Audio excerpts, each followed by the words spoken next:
Hey, Ascend Bible Church, welcome back to the weekly podcast. Again, it's Mitch with Pastor Jon here. What's up? This week, we're going to have a conversation kind of away from our normal style where we're working through the sermons.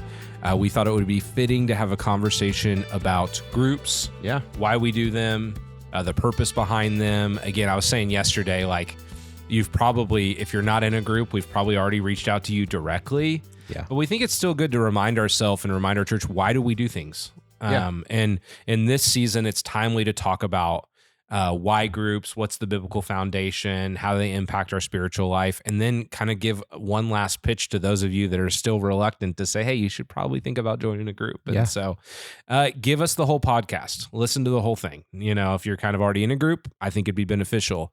If you're someone that, you know, you're like reluctant to join a group, listen to the whole thing before you decide, make up your mind. And so, we're just going to jump in. Going to be a little shorter conversation than normal as well. Yeah. So hopefully about 10 minutes. Yeah. So, all right, Jon. Yeah. Why groups? Yeah. So at Ascend Bible Church, we say that we exist to glorify God by making disciples. That is the same mission of Ascend groups. Yeah. But if I were to add on a little tag to that, the way our groups do that is through gospel-centered communities, living out one another's in relationships of trust that lead to transformation. So like, we've got to be together. Yeah. First of all, in order to live out one another's and to push each other toward biblical transformation. Mm-hmm. So you said gospel-centered communities. Yep. Right. So the gospel's central to all that we do. Yes. And then what was the second thing you just said? Living out the one another's. Living out the one another's. In relationships of trust. In relationships of trust. That lead to gospel transformation. That lead to gospel transformation. Again, the gospel being central to all that we do in this. Yeah. That's huge. What is like, if someone were listening to this and they're going, man, small groups feel like they're one of those things that got invented in the 1990s. And, you know, like I miss, I miss the classes or the fellowship hours. No, those things are, none of those things are bad. We don't think they're bad in themselves. You just can't do everything. Right. But what would you say is like the biblical foundation for what's became the groups model that we apply today? Yeah.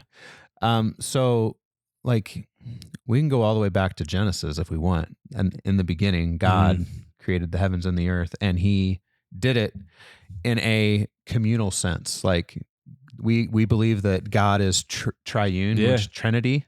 Yeah. And so there is community in Trinity. And so, we look at that. We also look at God when he created Adam. One of the first things he said is it's not good for man to be alone. Yeah. And so even there is a community aspect throughout the scriptures, especially in the New Testament. I believe there are over 50 of these, what we call one another statements. So like bear one another's burdens, pray for one another, serve one another, etc. Like all of those. And so there is a concept that we are not meant to be alone. Like this life is meant to be lived in community. Yeah. But then also you look at Acts 2 at the beginning of the church, it talks about how they had all things in common. They sold their possessions to give to each other as any had need. There's a very communal aspect to the way church was done. Yeah. Especially in that culture. And now even in like American Christianity, we're so individualistic that this is a foreign concept to us, but we also need community. The Christian life is made to be lived in communities. One of my friends always says that there are no Lone Ranger Christians. Yeah. Like if you see a Lone Ranger Christian, chances are that person is not doing well spiritually because they're out on an island. They have no help. And so like we believe in the power of groups through community and how it brings gospel change for people. Yeah. No, that's super good. There's so much there to unpack. We're not going to. That was a very high level without digging in. I think the made for community piece is fascinating. I was reading an article the other day and it was just talking about the draw away from live streaming or online church mode, because what it lacks in its ability to provide true community for people. And I'm not dogging the method. Like there's benefits to it, for people traveling or for various things, but it lacks the community that people desire. And one of the places that the church can be unique is can provide real community. And so many places where like that face-to-face interaction, that people that really can see you, that you can't hide, are going away, with various forms. I went to the Taco Bell drive-thru the other day, and it was an AI machine, telling me what my order is supposed to be, and I was like, wow, that's pretty accurate too. It was crazy. It was crazy how well it worked. I'm not against certain developments like that. But then you start to expand it out and you go, okay, when I wake up and I'm not feeling sick, well, I'm going to try to get on a video call with a doctor before I ever go anywhere physically. I'd prefer that method. And you start going like, okay, well, when was the last time that you really had a need to go to a physical bank?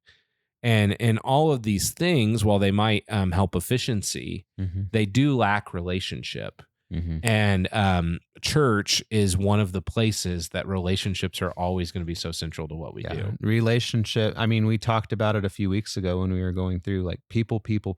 Yeah. Like that's the church. We being a portable church, it's been really helpful. It's actually we have. I think for our people and for us to remember, like the church isn't a church building. It is the people that make up the church. And so, that's just like how our groups we're with each other.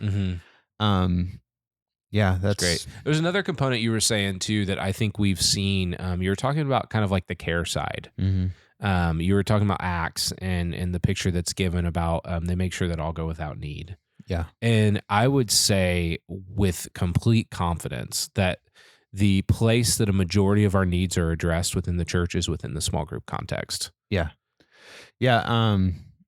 Small group acts as, I don't know if triage is the right word, but like it's like the first line of defense. Like when things are going wrong, a lot of times your group, if they catch it early, things like get better. Yeah. Or you see people step in. I've seen people jump in. Give, I've seen people give to people within their group. I've seen people, go out of their way to care for specific needs, or hear someone's going through something and then they remembered that they mentioned their favorite snack was blank. And show up with that random snack. With it. And it accomplishes this level of care that even in a church our size, which is not a large church by any slice of the imagination, there's this more intimate form of community where you can be truly known, And even like, it sounds funny to say, but when you're with each other every week, you start to notice certain mannerisms of people. Yeah. And like, you can tell when they're off. Yeah. There was an example just a few weeks ago where I went to my wife and I was like, hey, so-and-so just seems a little off. Why don't you go check on them and they did. And it was like, there's all sorts of things happen, like just going on and on. And so like, that's one of the like advantages to being in a group with people, is that you learn how other people are acting and you can tell when something is wrong.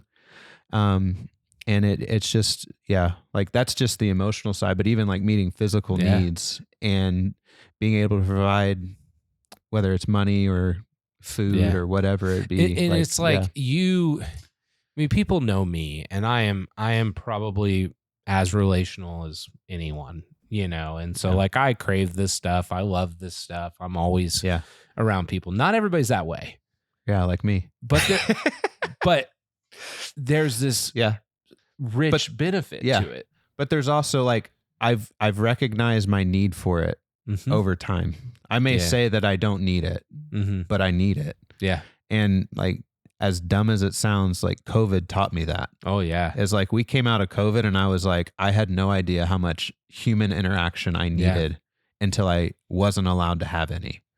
Yeah. And like, coming back to church for the first time after that was so life-giving, because like, wow, this is way better than watching it on TV. Yeah. And that's so, good. Yeah. So there's, again, this why groups. Well, here we've given you a clear definition of why, how we do our groups. We're saying there's a biblical foundation for a community that looks like this. We're not saying in the next 200 years that we're going to call them small groups or D groups or life groups or, whatever they are. But there's a biblical foundation for this need for a community that's intentionally to carry one another's burdens, to gather around the Word of God together at a level that's harder in the larger assembly. Right. And there's benefits to the larger assembly too. So it's kind of this pairing of these two things we believe to be central and also biblical. We see it timely because in this age, it's like we are such an individualistic society. We're pulling farther away from real human relationships. And so there's this need from genuine community to ask people to step into those. Okay. Anything else that you go like, you know what, if you're still sitting there not convinced, which at this point, you're just being stubborn, but I'm being sarcastic, but probably being stubborn. What else would you say? We talked about like meeting the needs, the one another's, the biblical foundation, but like it honestly like helps with like accountability in your spiritual walk. Like if you're struggling, you feel like you're going through a desert, sometimes those oases that you find are other people. And in order to do that, you have to be around people. Yeah. And just like intentionally intrusive relationships. And you'll get out of them what you put into it. Like 100%. If you really want someone to dig really deep, you can open up and somebody will go that deep with you. Yep. But if you just want to show up, like they're only going to give you what you give. Yep. And so, I would just encourage you, like, this is a tool for us to use in order to grow closer to God. Like we talked a couple weeks ago that the way that we sum up the law and the prophets is to love God and love others. And one of the ways that we can love others is being in a group with each other and bearing one another's burdens. And by doing so, it actually draws us closer to God. Yeah, it's so good. That's awesome. Yeah, that's great. Again, a majority of our church has already taken the step into groups, and I think there's a part of it that like it so much becomes a part of our church's DNA. You get to know people so much deeper. It's I've seen it to be beneficial in my own life, like like just personally. It's like people who know me, as a pastor of this church, people that aren't there just to listen to the sermon. In fact, they don't really want to talk about Mitch said blank, we want to actually get down to how it impacts our lives and care for one another. And as the pastors, of your church, like we believe it to be so necessary for us to be able to shepherd the church well, because we need that level of, that ground level, week in, week out kind of accountability, care for one another. And so, I think it's huge. Again, they start back up here in the next couple of weeks. Yeah, September 1st, we start back up officially. Some groups have already started going, but like if you're not in a group, it's not too late. We can join at any time. Right now we have 2 groups on Sunday, a group on Monday, a Tuesday, and a Wednesday group. And so hopefully we'll get a Thursday group started up soon. Yeah.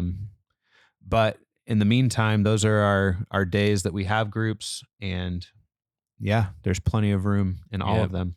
So sign up. The ticker should be going up of the people that are joining. I'm just kidding. This isn't a call hotline, but at the same time, we would really encourage you to be in groups. Like they're not just something that we do; they're something that we believe in. And so, you need to sign up for a group. If you want to take that step, you can email John at ascendbible.church. This one, don't put it in the comment section because we might miss it in a timely manner. So maybe we'll try to catch it, but I'd prefer you email John on this one. Let's do it. Yep. All right. Well, Ascend Bible Church again. Thanks for listening to our conversation about groups. If you were the reluctant listener that listened the whole time, you can now say you made it through the whole podcast. There you go. So we'll see you guys next week at Ascend Bible Church, or listen here back on the podcast. See ya.